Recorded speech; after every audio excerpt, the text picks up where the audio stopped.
तो हो सकता है कि वह जाकर के गवाह को डराएगा, धमकाएगा या उसको कोई प्रलोभन देगा कि तुम ऐसा मत करो, मेरे लिए गवाही मत दो, हम आपको जो है इतना सारा पैसा देंगे, ज़मीन दे देंगे इसके बदले। ऐसी-ऐसी तमाम प्रलोभन उसको दी जाती है। हेलो दोस्तों, नमस्कार। आज आप सभी का फिर से IHRCC फोरम का ये लीगल टॉक में फिर से हम आपका स्वागत करते हैं। मैं हूँ जीके पांडे और आज हम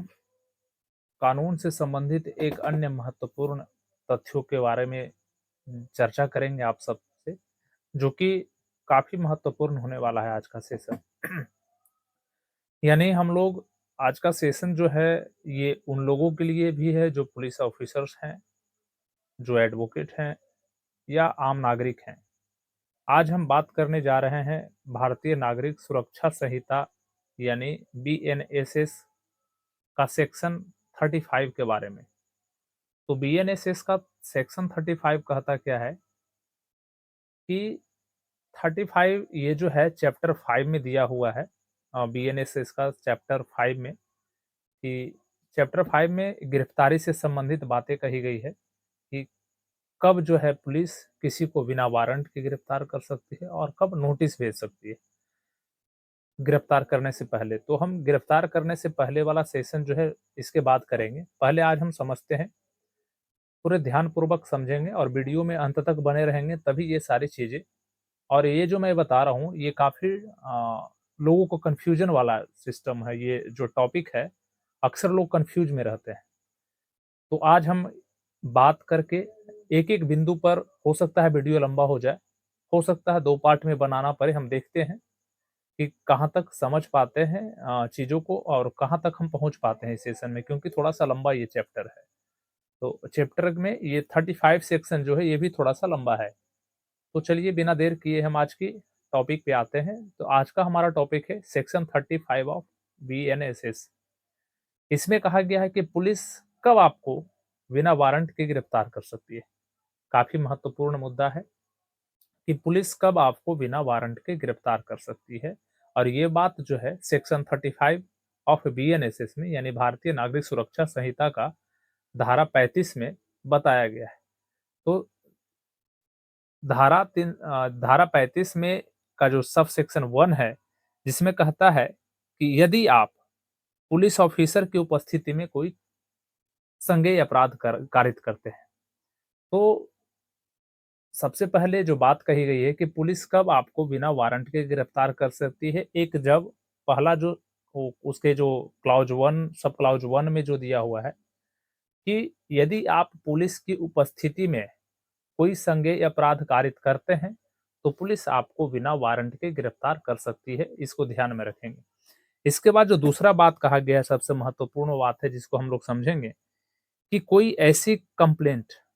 कोई व्यक्ति के खिलाफ मानकर चलिए किसी ने कंप्लेन कर दिया, किसी ने केस थाने में जाकर दर्ज करा दी, या किसी को जो है शक के आधार पर लग रहा है कि इसमें साफ तौर पर कहा गया है कि कोई ऐसी कंप्लेंट किसी के बारे में दर्ज हुई है या ऐसी पक्की सूचना प्राप्त हुई है या ठोस संदेह है, पुलिस वालों को लग रहा है कि जो मानकर चलिए कि कोई व्यक्ति रिटन में जाकर कंप्लेन किया या कोई फोन करके सूचना दे दिया कि फलना जगह पे फलना व्यक्ति जो है कोई संज्ञेय अपराध कर रहा है। और यदि पुलिस वाले को ये पुष्टि हो जाता है, या जो भी हमारे लेक्चर सुन पा रहे हैं उस चीज़ को ध्यान देंगे कि पुलिस वालों को यदि यह उसके माध्यम से या तो कोई एप्लीकेशन दिया है थाने में, या फिर कोई फ़ोन करके या किसी अन्य माध्यम से सूचना दे दी पुलिस को, या पुलिस को किसी भी माध्यम से पता चला कि वह व्यक्ति जो है, उक्त व्यक्ति कोई संज्ञेय अपराध करने वाला है और यह कुछ वो और बड़ा क्राइम कर सकता है, यदि उसको गिरफ्तार नहीं किया गया तो वहाँ पर भी पुलिस बिना वारंट के गिरफ्तार कर सकती है। लेकिन उसको गिरफ्तार करने के लिए निम्न शर्तों को फॉलो करना होगा। अब वो निम्न शर्त क्या है, वो चलिए मैं एक-एक करके आपके साथ डिस्कस करता हूँ। वो निम्न शर्त को हम लोग जानेंगे। वो निम्न शर्त कहता है कि पुलिस अधिकारी के पास जो आवेदन प्राप्त हुआ है, आप इसको समझेंगे कि पुलिस अधिकारी के पास जो आवेदन प्राप्त हुआ है या परिवाद प्राप्त हुआ है, या संदेह के आधार पर पुलिस को यह विश्वास हो गया है कि उक्त व्यक्ति ने यह अपराध किया है, तो उसमें इसको जो है निम्न बातों पर ध्यान देना ज़रूरी होगा कि पुलिस अधिकारी को इस बात से संतुष्ट हो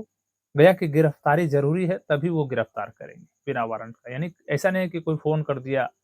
कि अगला व्यक्ति ऐसा अपराध किया है और आप उसको उठा लीजिए, उसको अरेस्ट कर लीजिए, ऐसा नहीं। वो सारी कंडीशंस जो है पता होना चाहिए कि कब किसको गिरफ्तार करनी है। यानी लग रहा है कि इसकी गिरफ्तारी वो पुलिस वाले अपने जो है प्रक्रिया के हिसाब से और वो कानून के दृष्टिकोण से वो विधि पूर्वक उसको गिरफ्तारी करना अनिवार्य है। क्या अगर उसको खुला छोड़ दिया जाए, तो वो कोई अन्य अपराध कर सकता है। ऐसे तमाम परिस्थितियों में उसकी गिरफ्तारी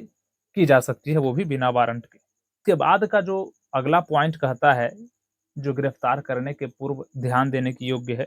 उस व्यक्ति को कोई अन्य अपराध करने से रोकने के लिए। सपोज़ मानकर चलिए कोई व्यक्ति है जो कि संज्ञेय अपराध किया है, जिसकी सज़ा 7 साल या उससे कम है, वो संज्ञेय अपराध किया है, लेकिन अगर उसको बाहर छोड़ दिया जाए, तो कोई अन्य अपराध ना करे, तो इस चीज़ से बचने के लिए भी बचाने के लिए भी उसको गिरफ्तार करना बेहद ज़रूरी है। यानी ऐसा नहीं है कि वो कोई और अन्य अपराध कर दिया जाए, अगर ऐसा प्रतीत होता है वो घटनाक्रम और प्रथम दृष्टया पता चल जाता है कि यह व्यक्ति जो अपराध किया है, क्या वह पेशेवर अपराधी है? यदि हम इसको छोड़ देते हैं तो ये पुनः कोई अपराध करेगा। ऐसी परिस्थिति यदि सामने आती है पुलिस की, तो वो पुलिस वहाँ पर बिना वारंट उसको गिरफ्तार कर सकती है। इसके बाद जो अगला पॉइंट कहता है कि अपराध के समुचित अन्वेषण के लिए पुलिस जो है प्रॉपर इन्वेस्टिगेशन के लिए व्यक्ति को गिरफ्तार कर सकती है बिना वारंट के भी। पुलिस को यदि लग रहा है कि इसको डिटेन करके प्रॉपर इन्वेस्टिगेशन संभव है, तब जाकर के पुलिस जो है उस व्यक्ति को गिरफ्तार कर सकती है। इसके बाद अगला पॉइंट जो है कि यदि पुलिस को ऐसा लगता है कि उक्त व्यक्ति अपराध के साक्ष्य को मिटा सकता है, एक अन्य उसमें पॉइंट जोड़ा हुआ है उसके क्लॉजेज में 35 का सब सेक्शन 1 के अंदर भी सब सेक्शन जो है उसमें ये बातें कही गई है, जिसका डिस्कस मैं कर रहा हूँ कि यदि पुलिस को ऐसा लगता है कि यदि इसको छोड़ दिया जाए, कुछ दिन बाहर मतलब अपराध के आवेदन हुआ या शक हुआ या कोई सूचना आया और उसके बाद यदि लग रहा है कि पुलिस वाले को कि वह उक्त व्यक्ति जो है अपराध के साक्ष्य को मिटा सकता है। सपोज मानकर चलिए कोई सबूत है, घटनास्थल पर कोई ऐसा काम हुआ है जहाँ पे वो कोई सबूत है जिसको वो मिटा सकता है, छिपा सकता है या सबूत के साथ जो है छेड़छाड़ कर सकता है। ऐसी परिस्थिति में भी पुलिस वाला उसको गिरफ्तार कर सकते हैं बिना वारंट के। ये एक इसके बाद जो अगला पॉइंट है वो आता है। ये सारे जो हम पॉइंट बता रहे हैं ये उस परिस्थिति में जब पुलिस आपको बिना वारंट गिरफ्तार कर सकती है। इसके बाद जो है कि यदि पुलिस को ऐसा लगता है कि यदि उक्त व्यक्ति जिसने अपराध किया है, उसको हम यदि बाहर छोड़ देते हैं,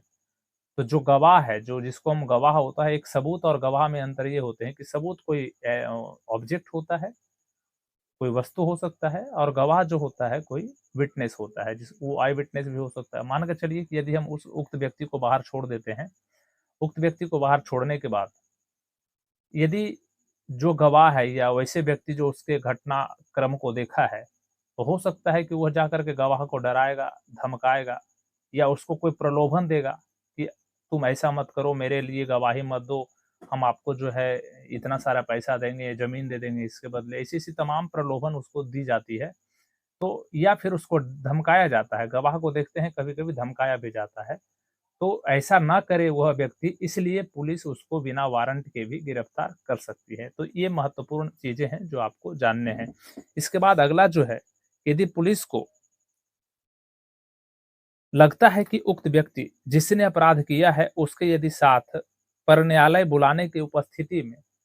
उपस्थित नहीं हो सकता है। सपोज़ मानकर चलिए कि कोई व्यक्ति कोई अपराध किया है और अपराध में वैसी सज़ा जिसकी 7 साल से कम होती है, उसमें कभी-कभी क्या होता है कि इसके बाद वाले सेक्शन में हम बताएँगे जिसमें नोटिस दिया जाता है आने के लिए। लेकिन यहाँ पर उसकी नहीं, हम यहाँ पर ये जो सब सेक्शन है, सब क्लॉज़ेज़ हैं, ये कह रही है कि यदि पुलिस को लगता है कि अगर हम इसको गिरफ्तार नहीं करेंगे, तो जब हम इसको न्यायालय बुलाएँगे, होता क्या है कि पुलिस यदि आपको बेल पे छोड़ रखी है, तो आपको जब बुलाया जाए, तो उक्त व्यक्ति को न्यायालय में जाना अनिवार्य होता है। लेकिन यदि पुलिस को ऐसा लगता है, यदि हम इसको गिरफ्तार नहीं करते हैं, तो ये जो है न्यायालय में बुलाने पर उपस्थित नहीं होगा, तो इसको गिरफ्तार करना अनिवार्य हो जाता है। तो उस वक़्त जो है पुलिस आपको बिना वारंट के भी गिरफ्तार कर सकती है, कर लेगा। इसके बाद का जो क्लॉज़ेज़ है, पुलिस अधिकारी ऐसे गिरफ्तारी करते समय और उसमें एक बात और लिखा गया है कि ऐसे व्यक्ति की गिरफ्तारी कि यदि ये कोर्ट में हमें ऐसा लग रहा है कि ये व्यक्ति कोर्ट में उपस्थित नहीं हो सकता है, तो मैं इसको गिरफ्तार कर रहा हूँ। तो ऐसी सारे चीज़ों को और वो उसको गिरफ्तार कर रही है पुलिस, तो उसके कारणों को लिखना अनिवार्य हो जाता है। वहाँ पर जो है पुलिस उसके कारणों को अपने जो है वो डेली डायरी में या जहाँ भी उसको लिखना है, वो उसको नोट करेगा, वो अपने केस डायरी में वो नोट करेगा। जहां इस उपधारा के प्रावधानों के तहत व्यक्ति की गिरफ्तारी आवश्यक नहीं है, गिरफ्तारी न करने पर एक महत्वपूर्ण और समझेंगे, इसमें ये भी कह रहा है कि यदि आप गिरफ्तार कर रहे हैं तो कारणों को भी लिखेंगे और यदि जो ऐसी जो अभी तक मैंने इस उपधारा में जो दी गई है बातें 35 का सेक्शन सब सेक्शन 1 में कि इसके तहत यदि गिरफ्तारी नहीं की जा रही हो तो क्यों नहीं कर रही है ये पुलिस गिरफ्तार, इसके कारणों को भी उसको डायरी में लिखना होगा। एक तो गिरफ्तार क्यों कर रहा है उसके कारणों को भी लिखना होगा, दूसरा क्यों नहीं कर रही है गिरफ्तार पुलिस इसके कारणों को भी उसको लिखना होगा। इसके बाद जो सब क्लॉजेज में बात कही गई है कि जिसके विरुद्ध विश्वसनीय सूचना प्राप्त हुई है कि उसमें उसने कोई संज्ञेय अपराध किया है, कि उसने कोई संज्ञेय अपराध किया है जो 7 वर्ष से अधिक अवधि के कारावास से जुर्माने सहित या रहित है या मृत्युदंड से दंडनीय है और पुलिस अधिकारी के पास उस सूचना के आधार पर यह विश्वास करने का कारण है कि ऐसे व्यक्ति ने उक्त अपराध किया है, तो भी वह गिरफ्तार कर सकती है पुलिस। आप इसको ऐसे समझेंगे कि यदि पुलिस को लग रहा है कि उक्त व्यक्ति जो है ऐसा कोई अपराध किया है जिसकी सजा 7 साल या उससे कम है या इसकी अपराध की सजा मृत्युदंड तक की जा सकती है या पुलिस को पूरा विश्वास है कि यह उक्त व्यक्ति जो है यह संज्ञेय अपराध किया है, तो भी पुलिस आपको बिना वारंट के गिरफ्तार कर सकती है। इसके बाद जो है जिसे इस संहिता के अधीन या राज्य सरकार के आदेश द्वारा अपराधी घोषित कर दिया गया है। इस सेक्शन ये जो संहिता है भारतीय नागरिक संहिता या फिर राज्य सरकार ने किसी व्यक्ति को अपराधी घोषित कर दिया है, तो वैसे व्यक्ति भी जब दिख जाता है तो उस पुलिस उसे बिना वारंट के गिरफ्तार कर सकती है। उसके लिए किसी वारंट की आवश्यकता नहीं होगी। इसके बाद एक और चीज़ है कि जिसके कब्जे में कोई चीज़, एक और सब क्लॉज़ेज़ इसमें जोड़ा गया है जिसको ध्यान देंगे कि किसी व्यक्ति के पास कोई चीज़, ऐसी चीज़ जो उसकी ना हो या वो चोरी की हो, पुलिस को ऐसा लगता है कि इसके पास ये सामान जो है वांछित नहीं है या मान कर चलिए कि कोई सामान है जो आपके पास है, लेकिन उसका कोई प्रूफ नहीं है कि ये सामान आपका है और किसी ने कंप्लेन कर दिया या पुलिस को शक हो गया कि यह जो सामान है चोरी करके ले जा रहा है, चोरी करके भाग रहा है, तो ऐसी परिस्थिति में भी पुलिस आपको गिरफ्तार कर सकती है।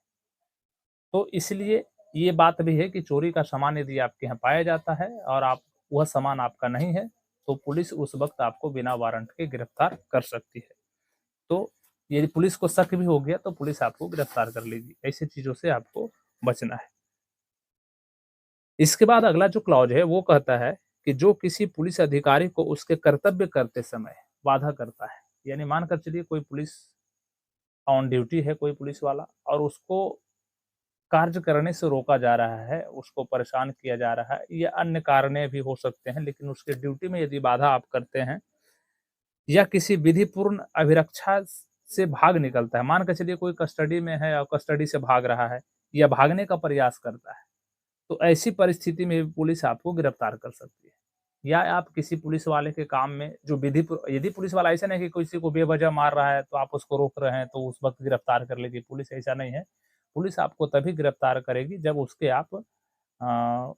वो अगर पुलिस वाला कोई विधिपूर्वक काम कर रहा है और आप उसको डिस्टर्ब कर रहे हैं, उसको परेशान कर रहे हैं, तो वो आपको गिरफ्तार कर सकती है। या कोई व्यक्ति अगर पुलिस कस्टडी से भाग गया हो,